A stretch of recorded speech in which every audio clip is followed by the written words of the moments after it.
Did you ever have any inkling when you graduated from Westside that one day you'd be superintendent of the district? No, not at all. And I'll be honest with you, when I was asked to be principal of Midway, I was talking with Miss Bagley, now Dr. Bagley, congratulations to her, and she asked me, she said, Brenda, what job would you not do? And I said, yours. I literally said those words. But it's just an honor, such an honor to be able to give back to the community that poured so heavily into me. I've told people before, I had amazing parents, loving parents, wanted the very best for me, but they didn't know how to navigate college, admissions, how to get there. They just didn't know. They wanted me to go. They had that desire and goal for me, but they just didn't know how to do it because I was the first college graduate on my maternal side or paternal side. And so if it weren't for Mr. Adair and those folks, those wonderful teachers at Westside High School, guidance counselors, teachers who poured into me and really believed in me and saw potential in me, they were the ones that really helped me navigate that avenue of joining Clemson University and making that way. How do you think having been a teacher, an assistant principal, and a principal has prepared you for this job? I think it's key because before being a teacher, there were two other pieces. So I was a substitute teacher right out of college. When I graduated college, there was a recession. We had lots of elementary teachers and few vacancies. So I did some substitute teaching. Then I was a teaching assistant and then became teacher. So I literally have started from substitute teaching and now to superintendency. But each of those pieces, I've always valued people. Every person in the community has a purpose, and we learn from each other. So when going through all of those different careers, and I'm going to call those careers, whether it's substitute, teaching assistant, it's allowed me to see the integral parts of the district and how it takes every single person working together to ensure that students do have that opportunity to reach their potential. So when you're looking at schools or the budget or anything, you're looking at all the pieces since you've been a little bit of all the pieces. Yeah. So when we're looking at, how can we support others? We have one of our instructional goals or pillars is teacher efficacy, and that's really looking at, do they feel confident that we're supporting them? So if you take that and broaden that to the entire district, do folks have the support, whether it's the support physically of materials needed or the encouragement? Are we there to help you guide and work through situations that might occur and happen, and having that external help in any situation? So yeah, just the journey I've had has allowed me to really focus in on each of those pieces and look at how we can better support those. And you're taking over a district that's on the precipice of some major growth. There's about 1,000 houses being built, I think, something like that in your district. What are y'all doing to prepare for the next 10 years? Yeah, that is a great question. We've met with many of our city folks and county folks, really talking with them, getting their input as well. The city manager, we talked with him. We've met with county council, talked with the people there, just to really look at the growth and what we're going to do. Wes Grant, who is our Assistant Superintendent of Operations, he's doing a thorough study right now of the growth and then how we can develop that and looking at our schools. Can they handle that growth and what will we need to do in that? So we are looking at that and really doing that with intentionality. Do you think there'll have to be another school built at some point in the next 10 years? I don't know if another school will be built or if we will need to add on to certain schools. We're looking at T.L. Hanna. As you know, there are a lot of housing development there around Midway and that northern area. So we're looking at that to see, will Midway be able to hold that capacity? Will North Point? Will T.L. Hanna? So we're looking at that. We're also having growth in the lower part of the county as well. So we're having to look at, will Homeland Park be able to hold the capacity? Will Verena? So we're really looking at that, and our team is really studying that. And still the biggest district. Do you know how many students roughly y'all have? Roughly about 12,400, a little more than that, maybe 1248, something like that, but we're over 12,400. And y'all have a pretty good number of free lunch in there too, right? We do. We have qualified to have free breakfast and lunch this year for our entire district. So we're very excited for that for our families, so that's one less burden on them. Their children can come to school, they can eat breakfast free, they can eat lunch free, and it's no more you're having dues, you're having to pay. It's just one less thing that they're having to worry about, so we're excited about that. That's new for us. We had that during COVID, but then that waiver expired, and so we went back this year where we had to charge for lunch, but we just recently again found out that we qualify for that, and so we're able to do that. This past year, I know they're embargoed, but in general, were y'all pretty pleased looking at the initial test score results? Yeah, we have preliminary data, and you're right, it is embargoed. Usually the embargo is lifted that first week of September, somewhere around that time, but we are pleased with the preliminary that we did make gains. And I can't elaborate more on that, but I'm so excited for everyone because, as we mentioned at the very beginning of this interview, it takes us all. It takes the bus drivers, it takes custodians, it takes culinary, it takes teaching assistants, it takes teachers, administrators, guidance counselors, it takes social workers, it takes everyone really pouring into those children to get those academic gains. And we have seen that this year. When we had this year, we had a really strong focus on 3 goals or 3 pillars. It was to increase academic achievement, instructional leadership, and teacher efficacy.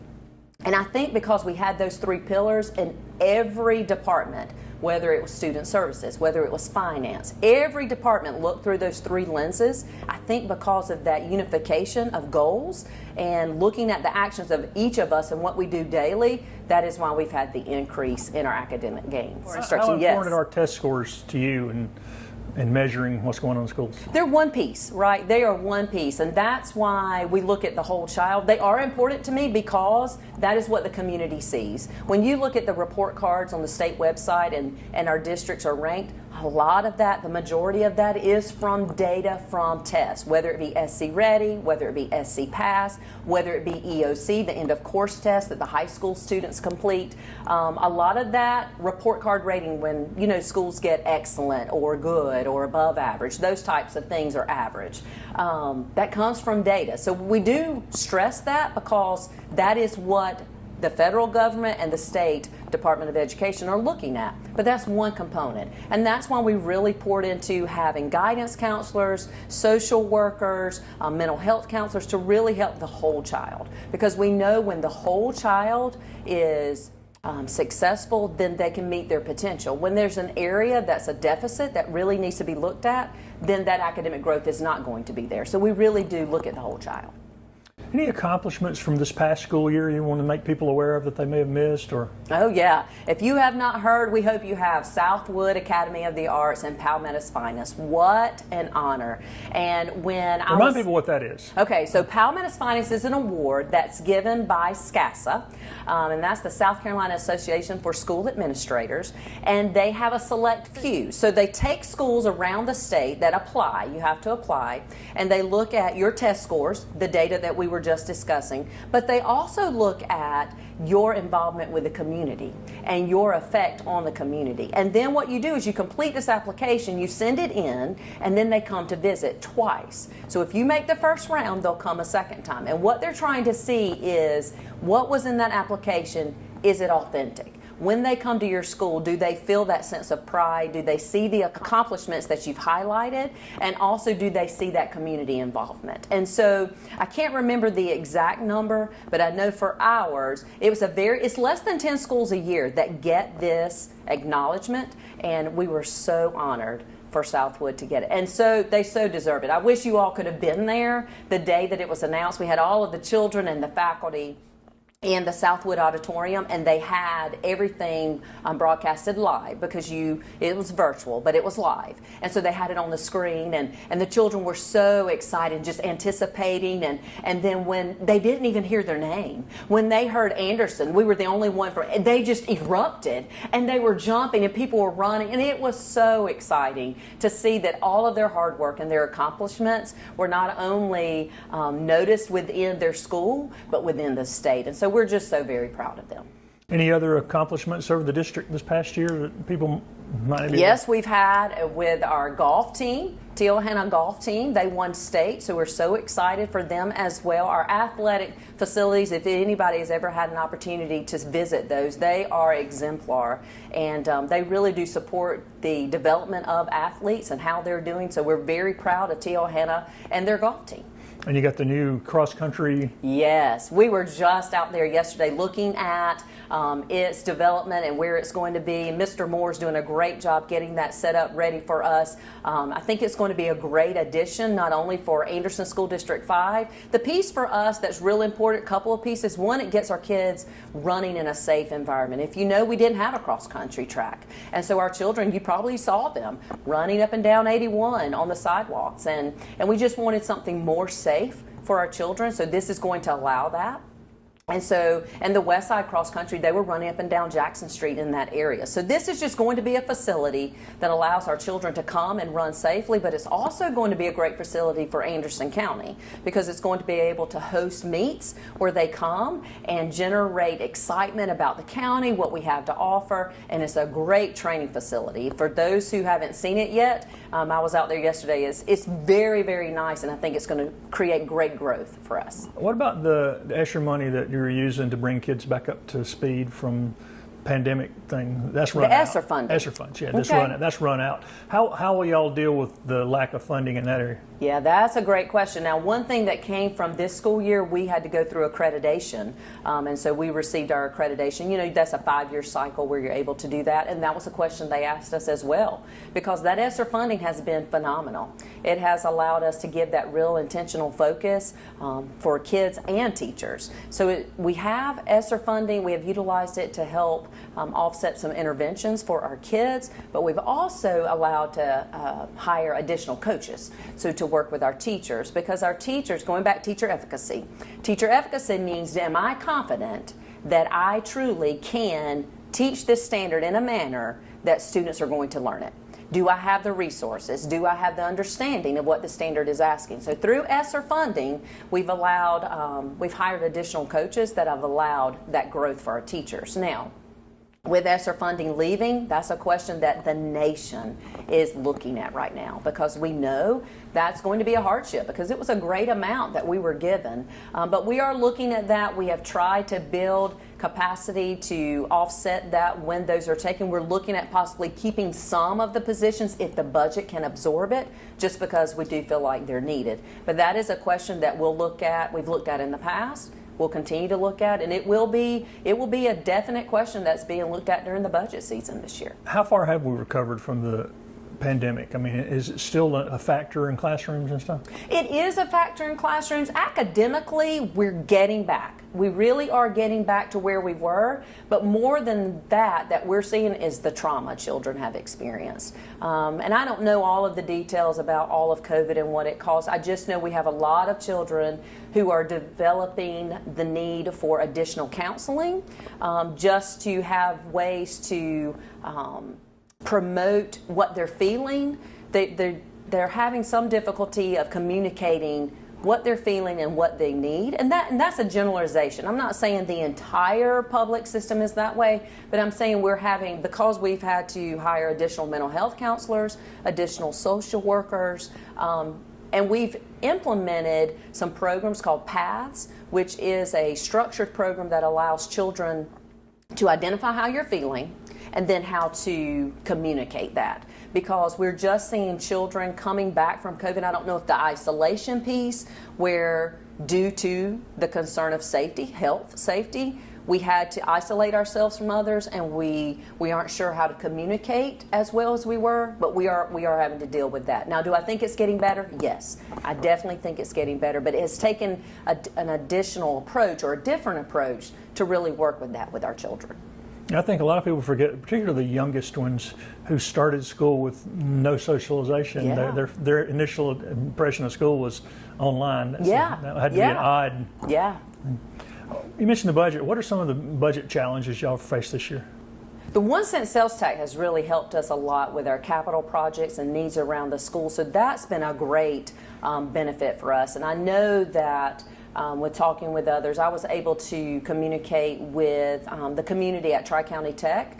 We were talking with community members there, and it was myself and 2 other superintendents from Anderson County, and we were all talking about that 1 cent sales tax and how it has just been instrumental in keeping up with the operational needs of our capital projects, and how that's been so very, very helpful. Budget pieces, we just presented our budget to the Anderson County Board. We're looking good. I mean, it looks good. I think we're in a good place. Amy Hurd does a phenomenal job. She really is insightful and knows the ins and the outs and what we need to do for our district and within the community piece of that. So I think budget-wise, we're okay. I think we're good. Next year will be a different story because with that ESSER funding ending, then we really will have to see how much of those additional pieces that we've added can be absorbed and can't be absorbed. So I think we're okay though budget-wise. I know some places are experiencing pretty severe teacher shortages. Are y'all facing that? We are facing that some. We have a few, but Kelly Elrod, Assistant Superintendent of Human Resources, has been doing a phenomenal job really working through that. Our hardship is special education, and I think that is around, again, the state and the country. That's been going on a long time. Yes. We are really looking to hire folks with special education certification. Again, going back, we have more children coming in, and some children need those additional services. And so if I had to say one area, that would be the need right now that we have the greatest vacancies. It's still, I believe, less than 5, so we're in really good shape. But it is a need. AIT has a new director. Yes. How important is AIT to in all that the district does? Yeah, Dr. Estes is joining us. We're so excited to have her. We wish Dr. Couch the best, enjoying his retirement. He's done a phenomenal job. But AIT is instrumental. And remember, we were talking about that whole child. AIT is a piece that allows children to explore and allows children to see career opportunities that they might not have ever thought to be. We have biomedical engineering. We have veterinarian science. These are just a few of the programs that we have.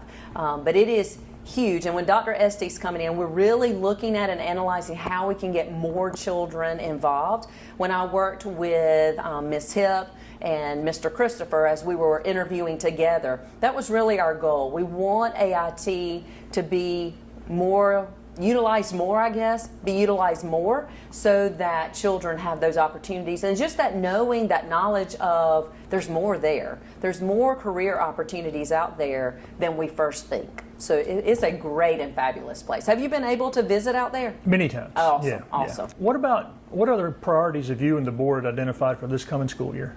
So for me, I'm looking at the district, and we are looking at 3 areas. We're looking at engaging the community. That's what we're looking at, and we'll define community when I meet with our folks on July 31st at the back to school celebration. We'll define that more for them as well, but engaging the community, and then we're also looking at commitment to excellence. I don't know if you've noticed on our website, our new website, that's something we can talk about as well. We have a new website. It looks phenomenal thanks to Wes Grant and Craig Crittenden. They've done a great job with that as well. But committing to excellence, that's always been our tagline, but we're really going to focus on that and what that looks like, whether you're driving a school bus, whether you are working in the kitchen area, whether you are teaching assistant, whether you are assistant superintendent. What does that look like, committing to excellence? So engaging the community, committing to excellence. And the third pillar that we're looking at is lead by example. So what does that look like? So on July 31st, back to school celebration, I'm going to elaborate on those 3 pillars for our district and how those 3 pillars are going to unify us as a district to ensure that those instructional pillars that we were talking about earlier really continue to blossom, because we have seen academic growth on our preliminary data and we want that to continue. So those are the goals when the board and I discuss looking at that. Those are the 3 things that we really want to focus on this first year. And then once we get that cemented, then we'll expand. Any new programs or sports or anything coming up this year? Now, I know that Westside High School, they are adding lacrosse this year for girls and boys, so we're excited about that. And they're also adding competitive cheerleading. So those are 3 new sports that they have not had in the past. So we're excited about that for them. Now, we have a new Assistant Superintendent of Instruction, Robin Gay. She is joining us, and she will be leading those 3 pillars as we have talked about. We're continuing Project Lead the Way. We're adding that on. We have, in the past, we have done middle school and high school. This year, we're really supporting our elementary school. So with Project Lead the Way, we'll be in every elementary school. So that's Explain what that is. Project Lead the Way. That is an engineering program program that allows children to have that design mindset where you're looking at a situation, and then within that situation you define solutions, possible solutions that you could utilize to solve the situation, if you want to call it that, but then you choose one and you test it out with a team. So, and that goes all the way from elementary to middle to high. People are still talking about safety in the schools. What are y'all doing in that respect? Yes, so as you know, we do have a SRO officer at each of our campuses. This year at Westside and Hannah, we'll have 2, so we're adding an additional. This year we also added the Evolve system. That's a system where any visitor was walking through and they're going through a scan to ensure that they're coming with the proper materials that need to be at school and not others. And so they're looking at that, and so we're very excited about that. We've talked with the Sheriff McBride, talked with him about our safety. Lieutenant Pillar does an amazing job with that as well. And so working and coordinating all of that together to ensure that when our kids and families come to our schools, we're safe, and then we can focus on what really needs to be focused on is that student and them meeting their potential. You bring in an advantage that most new superintendents don't have. You've been here a long time. Mm-hmm. And what is the reaction? I know it's been interesting, Brenda, that I've been around for a lot of superintendents being hired, but there seems to be sort of a pretty universal good feeling about you coming in. How does that make you feel? Well, it humbles me. It really does humble me. It's an honor, again, just to serve the district that believed in me. I think it speaks that the community longs for excellence. They absolutely long for a system in which every person is valued, every family member is valued, and working together. I think the comments you were talking about, the comments I've seen is, thank you so much for your leadership. We appreciate you. We're so excited. But I think it comes from the intentionality of valuing everyone. I think people are excited because, one, it's a Westside grad. I mean, they're excited. That's an alumni from Anderson 5. 2, it's someone who has been here, raised their children here, been a part of the community. And so I think they know and believe and understand that I want the very best for Anderson. I truly want Anderson 5 to be the top district in the state. That is what I'm looking for, leaning towards. We're working hard to do that, and I'm excited. While we have challenges that we are intentionally looking at and working for, we know that we can overcome those, and we know that we can provide a place where every child reaches their potential. That potential looks different. We're not saying every child is going to go to college. Some children might choose career, some children might choose college, but we are committed to excellence to ensure that every child reaches their potential. So I'm excited that the community's excited. That makes me even more eager to get started, more eager to commit and engage to the community, because the community wants Anderson 5 to be successful. And we are successful, but we want to be even more successful. Like, we're not stopping. We want to achieve greater and greater. And I think because the community's excited, that piece where we're looking at engaging the community is just going to be another strengthening piece for us that helps us accelerate faster.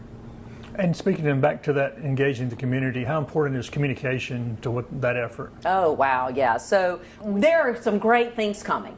There are some great things coming that are going to be, we feel like, that's another piece too, when I was speaking with the board about this wonderful opportunity to be able to serve this district, was we don't share our story.